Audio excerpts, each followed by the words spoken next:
na carta do apóstolo Paulo aos Gálatas, capítulo número 2, né?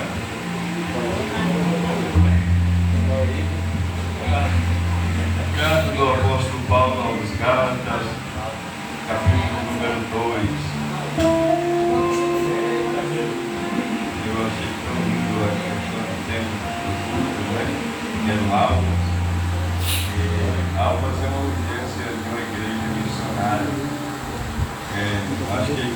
não faz missões, ela ainda não cumpriu o propósito, né? Toda igreja tem que ter, todo crente tem que ter essa consciência missionária de que se ele foi alcançado pela graça de Deus, através de sua vida alguém também pode ser alcançado.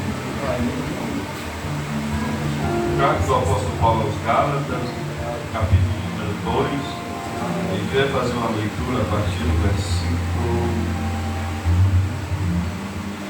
de número 19.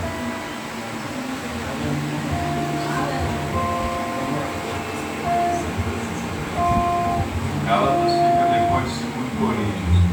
Acho que aqui é Leste. É Leste, não, viu? Olha, quem achou o texto bíblico, diga amém. Amém.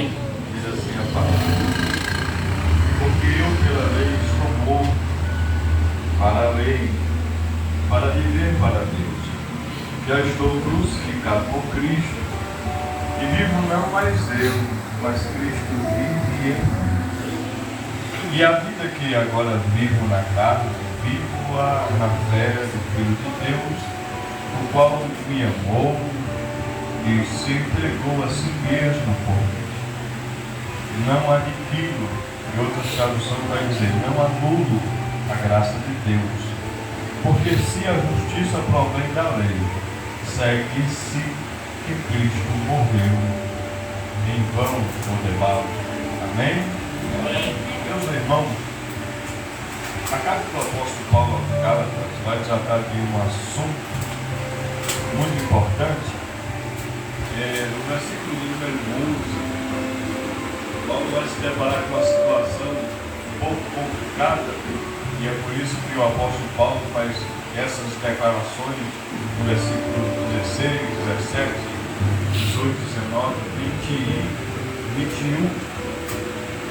No versículo 11, se você acompanhar comigo o texto bíblico, o apóstolo Pedro chegou em Antioquia. E a Bíblia diz que quando Pedro chegou em Antioquia, ele se relacionou com os irmãos gentios.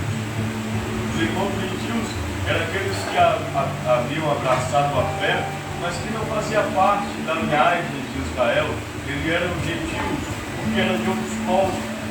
E como Jesus morreu na cruz, não só por judeus, mas pelos gentios também, para que a graça de Deus alcançasse o coração dos gentios, graças a Deus, porque nós somos um povo gentil, irmãos. E hoje nós recebemos a graça de Deus, mesmo sem nunca o ver, graças a Deus. Então o apóstolo Pedro estava com aqueles irmãos, e diz a Bíblia, no versículo de número 11 e 12, que o apóstolo Pedro conseguiu comungar com os irmãos gentios, ou seja, o apóstolo Pedro conseguiu ter comunhão, ter coinonia com aqueles irmãos, de maneira que faziam as refeições juntos. E quando a gente vai observar a biografia do apóstolo Pedro, a gente percebe a dificuldade que Pedro tinha de se relacionar com os irmãos gentios. A dificuldade que Pedro teve de ir à casa de Cornélio, aquele centurião, aquele homem que fazia orações e dava esmola. E diz a Bíblia que por causa de suas orações e por causa de suas esmolas, Deus havia se compadecido daquele homem. E foi uma dificuldade grande para Pedro ir na casa daquele irmão gentil chamado Cornélio.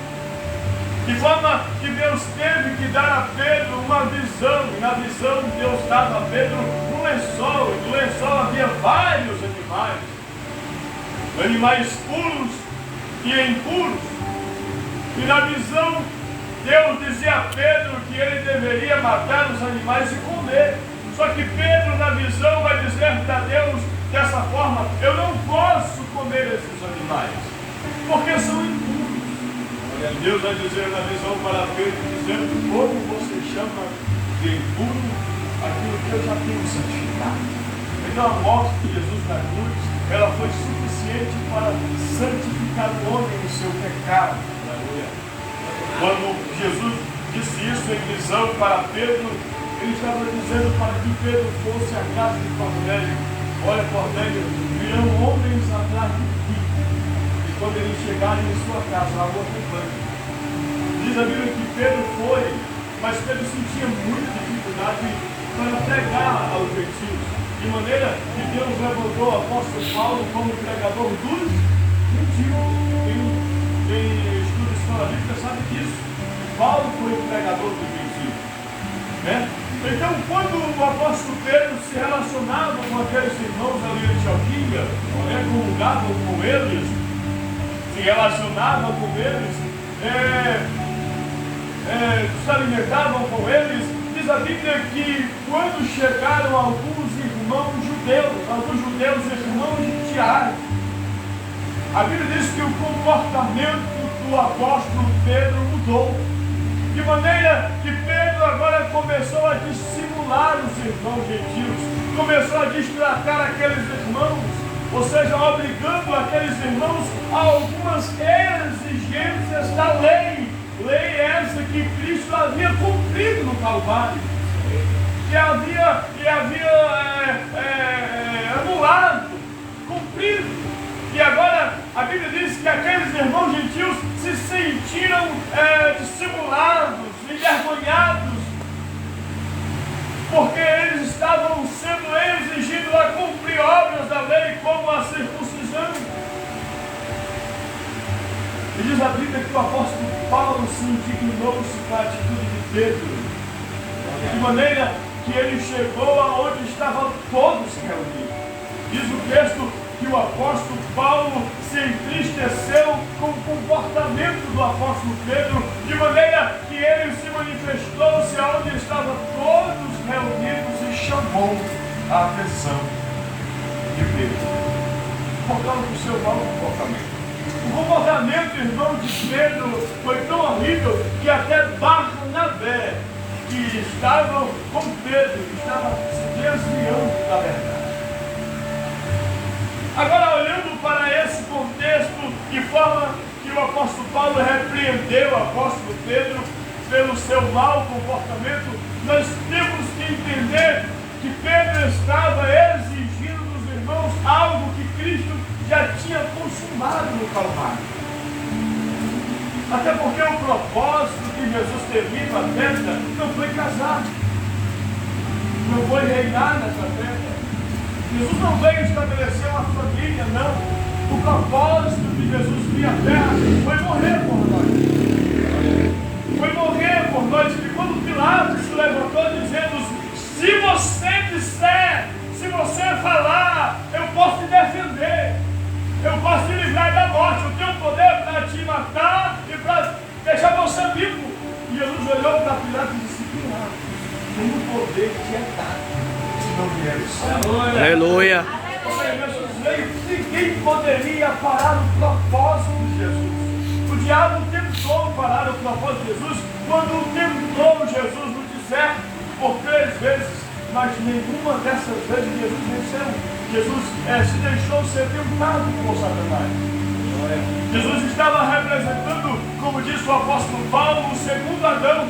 A diferença de Jesus para o primeiro Adão era porque Adão, na natureza que Deus havia dado a ele pecou. Ele falhou.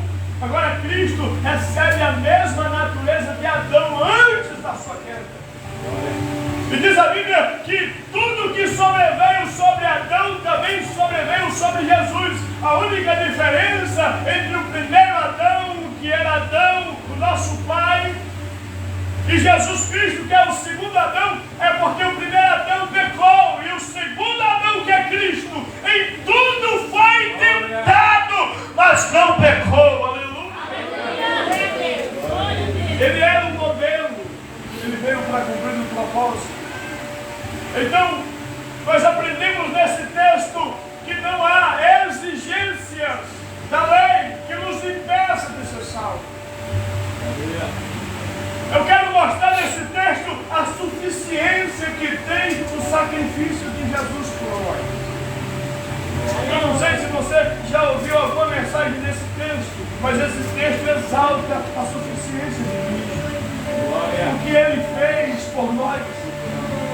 De maneira que não é necessário outra coisa a não ser Jesus. aceitei Jesus, mas preciso de outra coisa para chegar a perdão. Isso não existe. A Bíblia diz que Ele é o caminho, Ele é a verdade.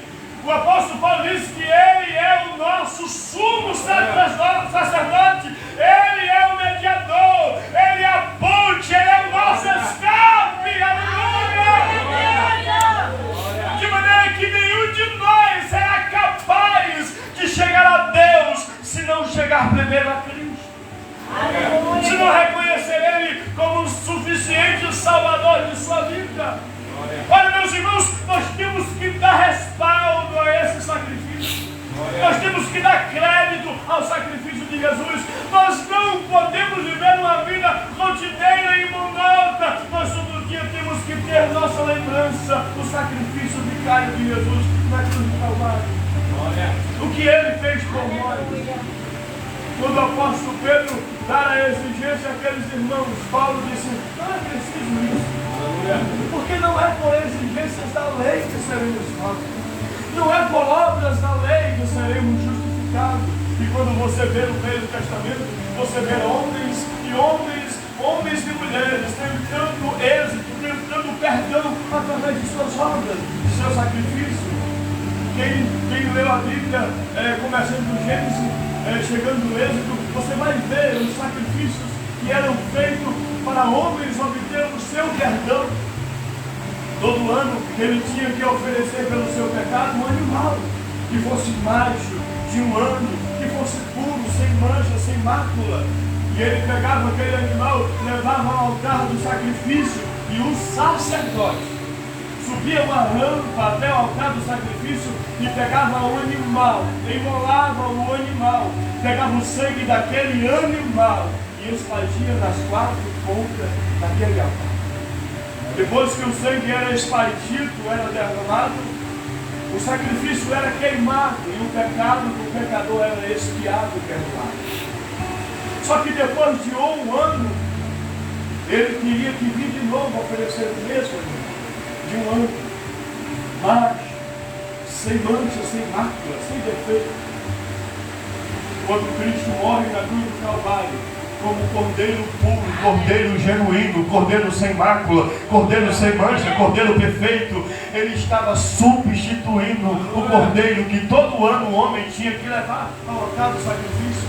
Ele estava mostrando a suficiência que nós teríamos, ou seja, depois que ele morreu por nós, não havia necessidade de ele morrer novamente. Da forma que nossos pecados foram perdoados, não havia mais necessidade nenhuma dele morrer por nós novamente. Hoje nós temos perdão dos nossos pecados, libertação das nossas vidas através do sangue precioso de Jesus. Isso não se encontra nas vitrines, em lugar nenhum a não ser em Jesus. Nenhum homem será capaz, por mais que ele tenha inteligência, dinheiro, posição social, várias propriedades, jamais isso lhe garantirá o perdão dos seus pecados e salvação da sua alma. Isso só é possível através de Jesus Cristo. Aleluia! De maneira que Paulo exalta a forma que seremos salvos, não é por obras da lei, porque por obras da lei não é possível o homem ser salvo. Ninguém será salvo por obras da lei, ninguém será justificado por obras da lei. A salvação, irmãos, não é por obras. Não venha me dizer que você será salvo por obras que você faz, que não será. Eu não digo que você não deve ter obras, porque o salvo tem boas obras. Mas não será por obras que você será salvo. Não é obras de caridade, obras de solidariedade que vai garantir a você um lugar no céu. Não! É só apenas pelo sangue precioso de Jesus. Aleluia! Ninguém garante o nome no livro da vida pelo que faz aqui na terra. Não! A salvação é gratuita, é dom de Deus e é dada àquele que não merece, como nós. Aleluia. Quem foi que disse que nós merecíamos salvação? Quando eu olhei para esse jovem Senhor e contou o seu testemunho aqui, se o homem comum olhasse para ele hoje, diria o que eu vou dizer agora: ele não merece ser salvo. Glória a Deus. A ótica humana é essa. Ele é descartável, ele não merece salvação. Glória a Deus. Ele é inútil. Só que a graça pega pessoas assim. Todos prezam. E todos jogam na lata do lixo. É. Porque Jesus, quando Ele quer salvar, Ele salva quem Ele quer. Aleluia. Deixa eu contar para vocês uma parábola que Jesus disse. Um dia Jesus disse que um homem que era trabalhador, Deus, ele contratou trabalhadores na primeira hora do dia. E disse: vão para a minha vinha trabalhar, para os campos, meus campos. E diz a Bíblia que aqueles trabalhadores foram para o campo. E quando faltava só uma hora para terminar o dia, aquele senhor foi à praça. E quando ele chegou na praça, ele viu homens que estavam sentados. E ele disse para aqueles homens: vocês não foram trabalhar? E os homens disseram: ninguém nos contratou. Glória. E quando ele olhou, ele disse: ninguém contratou, pois vão aos campos, aos meus campos, trabalhem. E diz a Bíblia que quando faltava só uma hora para terminar o dia, e quando terminou o dia, o Senhor chegou para fazer um pagamento. Isso era Jesus contando uma parábola. E ele começou a pagar aqueles que começaram na primeira hora do dia. E ele deu um valor X a eles. E quando eles foram pagar aqueles que tinham trabalhado só uma hora, ele pagou o mesmo valor para aqueles que tinham trabalhado desde o começo. E aqueles que receberam um valor, aqueles que receberam que começaram a trabalhar no começo do dia, começaram a questionar o seu Senhor, dizendo: como pode ser isso? Como pode eles receberem a mesma coisa que nós, sendo que eles começaram na última hora do dia? Então era bom que recebêssemos mais. Só que o Senhor olhou para aqueles homens e disse: o dinheiro é meu, eu dou a quem eu quero. A salvação é dele, ele dá a quem ele quer. Glória a Deus. Tanto faz você ter 30 anos de crente, como alguém que entrou agora na fé, recebe a salvação.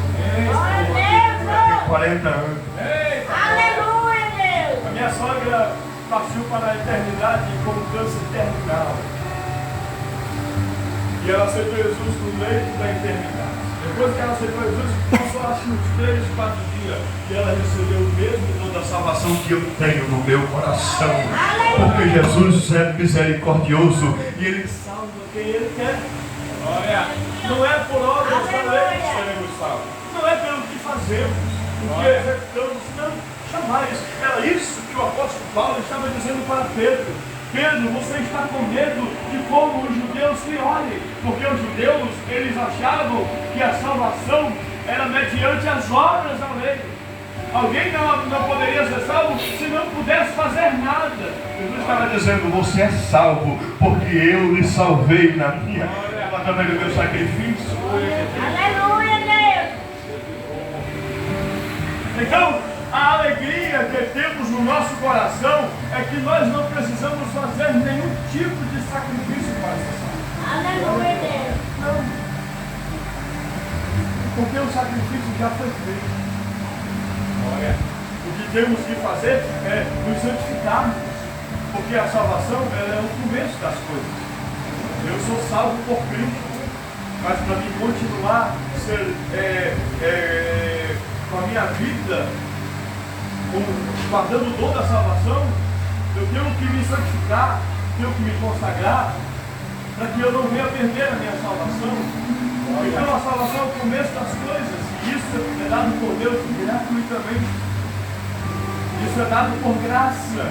Aleluia. Nós não precisamos fazer nada. Graça é favor imerecido, é dado. É como eu pegasse algo precioso e desse a alguém que não merece. É graça.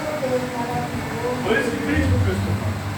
A segunda coisa que o apóstolo Paulo exalta aqui é que nenhum homem é capaz de conquistar essa graça. Não.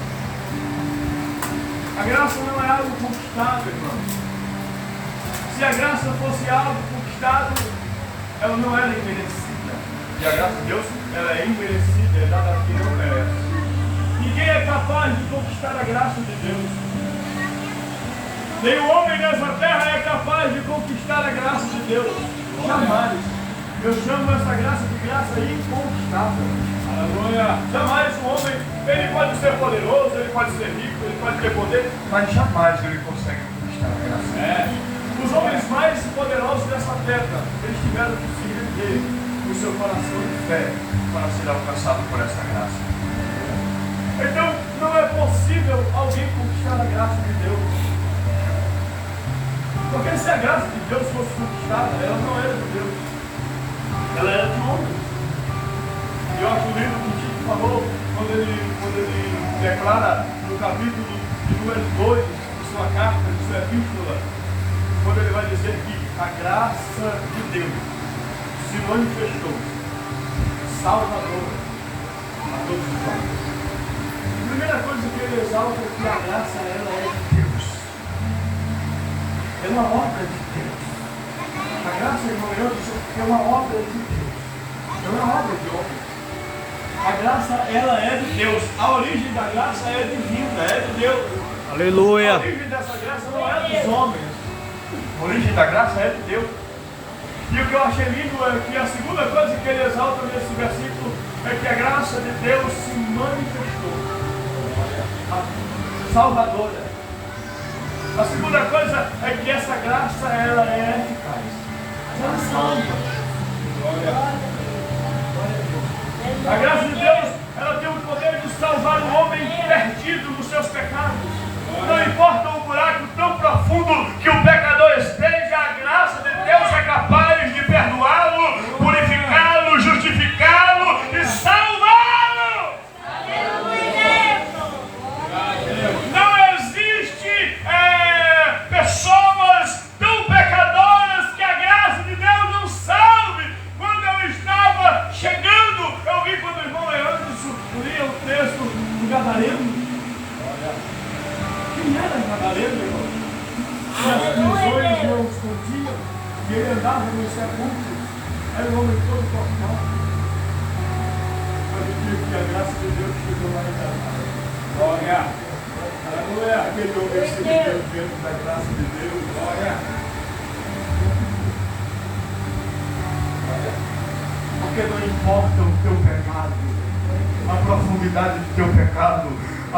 Isaías disse que ainda que o teu pecado seja vermelho como a escarlate, se tornarão mais branco do que a neve. Ainda que os teus pecados sejam vermelhos como o carmesim, se tornarão mais branco do que a pura neve. Porque a graça de Deus é poderosa para salvar o homem. Aleluia! Glória! É o poder que ela tem de salvar. A graça de Deus salva. A terceira coisa que Tito exalta nesse versículo é que a graça de Deus se manifestou salvadora a todos os homens. Não foi a maioria, não foi a alguns homens. É lindo, porque a graça de Deus não foi a salvação. Ela salva o branco, mas ela também salva o negro. Ela salva o pobre, mas também salva o rico. Aleluia. Ela salva o letrado, mas também salva o iletrado. Ela salva o poliglota, mas também salva o analfabeto. A graça de Deus se manifestou a todos os homens. Você imagina se a graça de Deus fizesse essa missão? Mas ela não faz. Olha, se a graça de Deus, porque se ela fosse de homens, você imaginou se a graça fosse de Deus? Deus, olha meu coração tão mal. Aleluia. Eu preciso do Espírito Santo para me moldar. Eu acho que não teria tanta gente aqui essa noite. Glória a Deus. Mas também que a graça é de Deus. Aleluia. Ela salva pessoas improváveis. Glória. Você jamais conseguirá conquistar a graça de Deus. Ela está muito alto no homem. Mas o coração cheio de fé é Aleluia. um ambiente pronto para receber a graça. Glória foi que Jesus disse? O que foi que o apóstolo Paulo disse? Que sem fé é impossível agradar a Deus. Aleluia, Deus. Que a salvação ela veio pela fé. Crer, vem pelo ouvir a palavra de Deus. Um coração cheio de fé, aquecido pela fé. Aleluia. É um alvo certo da graça de Deus.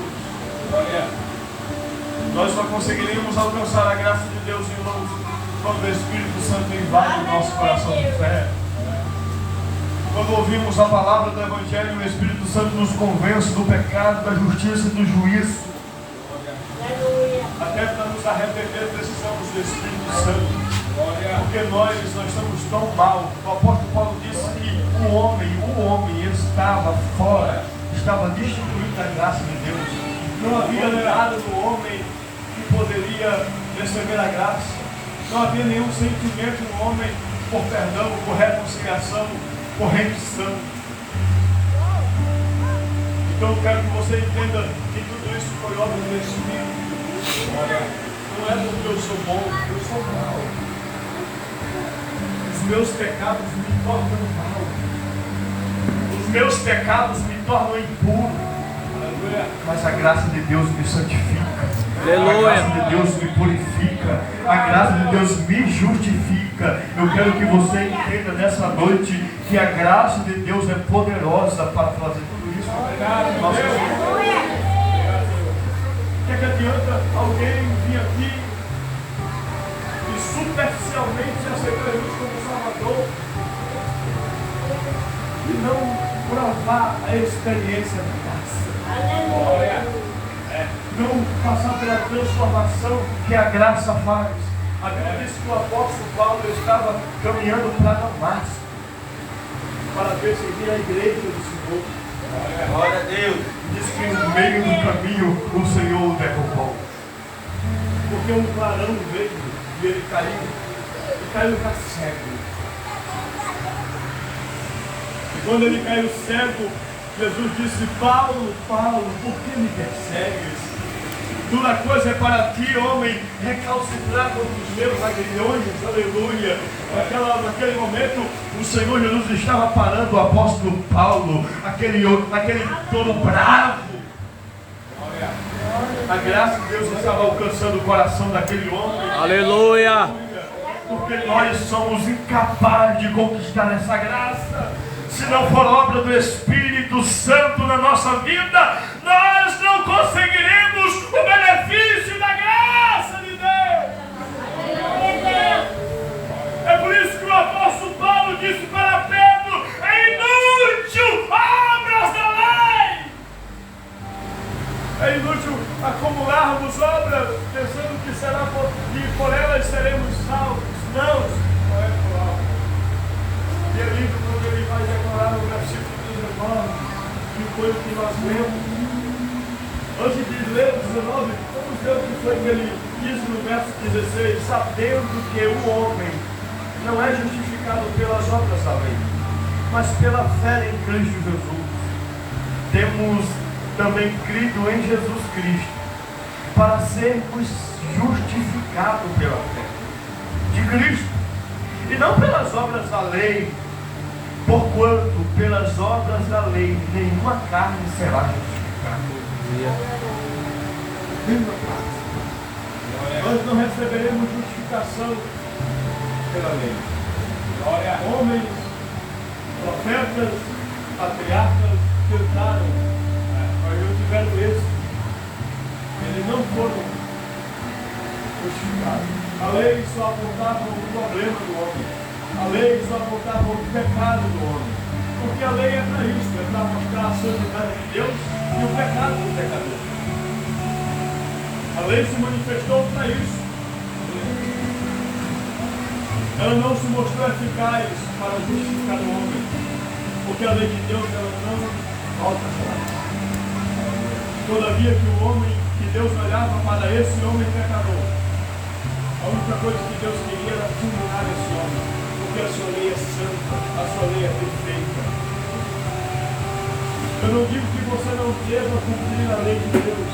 Eu seria hipócrita se eu estiver dizendo que você não deve cumprir a lei de Deus. Devemos cumprir não para ser salvos, mas devemos cumprir a lei porque somos salvos Na pessoa bendita de Jesus Cristo. O salvo ele cumpre a lei de Deus. Aleluia. E no versículo de número 19 ele vai dizer: porque eu pela lei estou morto. Por que eu estou morto pela lei? Porque alguém já morreu por mim, cumpriu a lei em meu lugar. Então eu não preciso viver em função da lei. Ela não existe, ela não exerce a autoridade de eu cumpri-la, porque alguém já cumpriu por mim. Eu não preciso me submeter às exigências de leis humanas, de leis judaicas. Era isso que o apóstolo Paulo estava dizendo para Pedro: eu já morri para a lei. E agora eu vivo para Cristo. Glória. Isso faz parte do novo nascimento, irmãos. Aquilo que aconteceu na vida de Nicodemos, quando Jesus disse: Nicodemos, é necessário nascer de novo. Glória. Aleluia. É necessário para ter uma vida regenerada, uma vida santificada e justificada, nascermos de novo. E esse nascimento revela em nós o novo homem, a nova natureza de Cristo, o novo reino de Deus que se estabelece quando alguém vem aqui e aceita Jesus como Senhor e Salvador de sua vida. Não é só aceitar Jesus, não! É aceitar como Senhor de sua vida. Glória a Deus. Mas eu aceito como Senhor. Aqueles que aceitarem como Senhor. Aleluia. Ele diz assim: olha, se vocês quiserem seguir, eu não vou obrigá-los, eu não vou impor isso. Quem quiser seguir a mim, negue-se a si mesmo. Aleluia. Tome diariamente a sua cruz. Siga. Ele disse que era para você seguir a luz.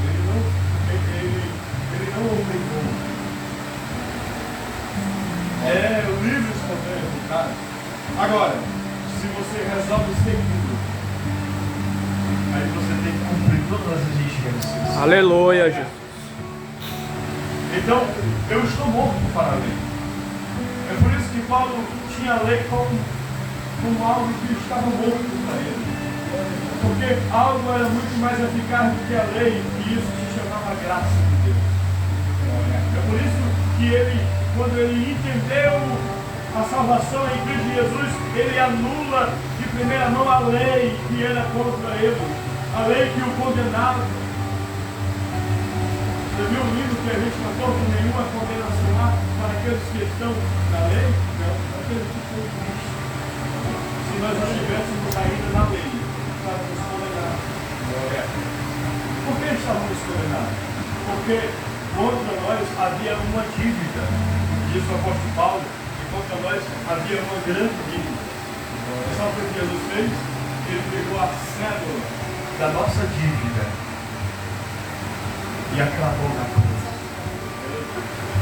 É como se você tem uma grande dívida, ou alguém lhe deve um alto valor, e você sabe que esse alguém não tem como. E você tem a alternativa de condenar a pessoa. Você tem. Porque você é o cliente que precisa receber o pagamento. Só que você vê que aquele que está ali devendo é incapaz de lhe pagar. Ele não tem como lhe pagar. E você tem poder de condená-lo. Jesus tinha poder de condená-lo. Ele resolveu nos perdoar. Aleluia. Ele resolveu pegar a cédula da nossa dívida e cravar na cruz. Aleluia. Ele dizer: contra vocês não há mais dívida. Aleluia, Pode Jesus. adorar a Deus por isso, que Ele fez isso por você. Você não pode ter um carro do ano, você não pode ter o melhor emprego, você não pode ter o conforto que muitos têm, mas você tem o seu nome escrito no livro da vida. Aleluia. Você pode sair pelas ruas daqui dessa comunidade e dizer: eu sou perdoado pela graça de Deus. Aleluia. Aleluia. Se o seu corpo tombar a terra fria ainda hoje à noite, você repousará nos braços do Senhor Deus. Glória a Deus. Você foi perdoado por Jesus. Glória. Ele pagou a nossa dívida. Ele rasgou a cédula da nossa dívida. Quando um credor, ele tinha uma dívida, ele pegava a dívida do devedor e acravava ela na porta da casa do devedor. Toda vez que o devedor saía da sua casa, ele via sua dívida. Ele foi lá e arrancou da nossa porta a nossa dívida. Glória! Só quem fez isso foi Jesus, irmãos.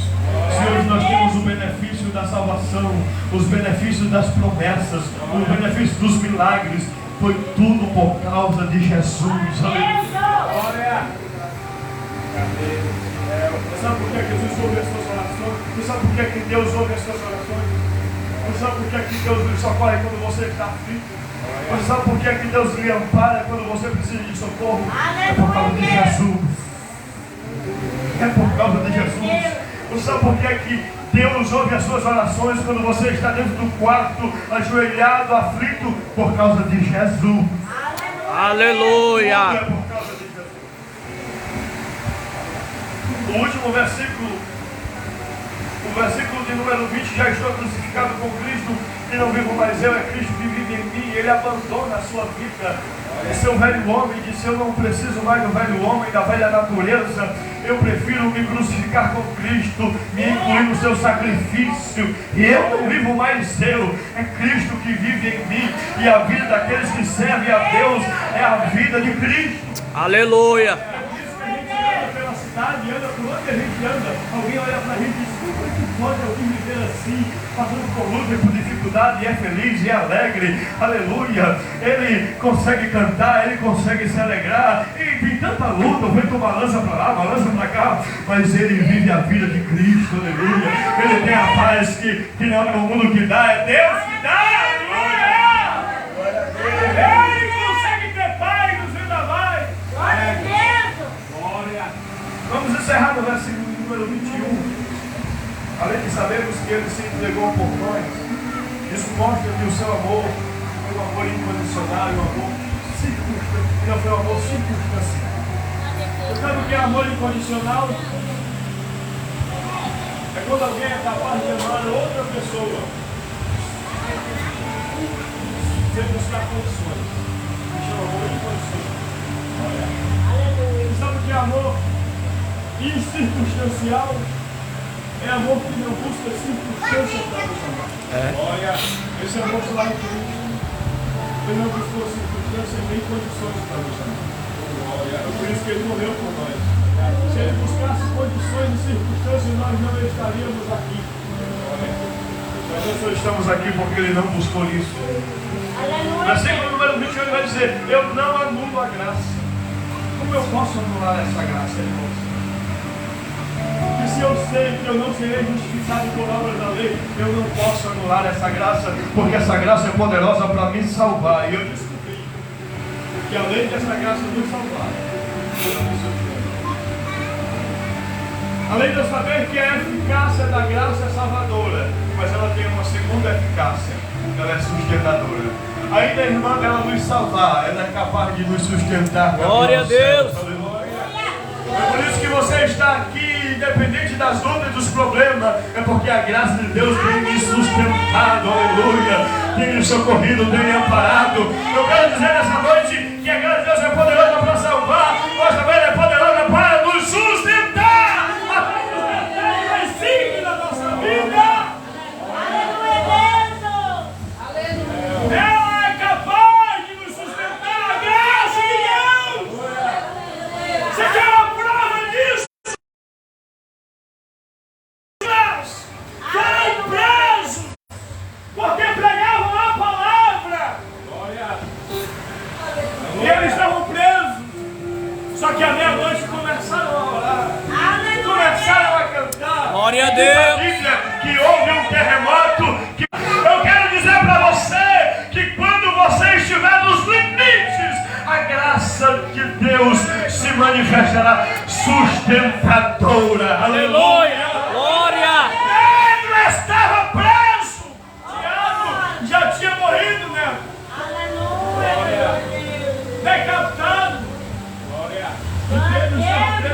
morrer no outro dia. Eles queriam mostrar o poder que tinha. Só que a Bíblia diz que quando Pedro estava preso na igreja orava pela vida de Pedro. E Pedro, no lugar, irmão, que está orando, Pedro dormia. O que é isso, irmãos? É graça. É confiar na graça. É saber que ela sustenta. Aleluia. Quando você estiver passando a adversidade, descanse, irmãos. Descansa o teu coração. Eu falo agora igual o meu dirigente. Aquieta o teu coração. Descansa. Aleluia. Ele não perdeu o controle da situação. Ô, glória. Ele diz que Pedro dormia. E a meia-noite, conhece Deus? Que Deus tem um segredo na meia-noite. À meia-noite Deus enviou um anjo, irmãos. E diz a Bíblia que o sono de Pedro era tão grande que o anjo teve que tocar na arca de Pedro. Para nós aqui debaixo do sovaco. Diz a Bíblia que Pedro se acordou e o anjo disse: calce as sandálias e vista a sua capa de sícaro. Aleluia. É para você ver que a graça de Deus está onde a gente pensa que não está. Aleluia. Eu quero dizer para vocês que ainda que Deus seja poderoso, glorioso, transcendente, Ele também é emanente. Ele caminha com os homens, Ele está com os homens, Ele ouve os homens, Ele responde aos homens. Aleluia. Diz a Bíblia que Pedro caminhava com o anjo, seguiu o anjo. E os portões iam se abrindo e Pedro ia passando. E quando chegou no último, o portão se abriu de forma automática. Sabe o que Pedro disse? Eu pensava que era uma visão, mas eu vi que o Senhor enviou o seu anjo. Glória a Deus. E livrou da prisão. Aleluia. Isso é graça sustentadora, irmãos. Isso é para você entender que a graça de Deus nos sustenta. Pedro saiu da prisão e foi para onde a igreja estava orando por ele. E quando ele chegou na casa onde a igreja estava orando, uma menina chamada Rode saiu da porta e viu Pedro livre e correu para dentro e disse: Pedro está lá fora. Pedro está lá fora. E elas disseram para aquela menina: menina, tu está vendo coisa? Pedro está preso. Não, Pedro está lá fora. A menina foi a primeira a ver o testemunho da graça sustentadora. Aleluia. Pedro estava lá fora. Aleluia.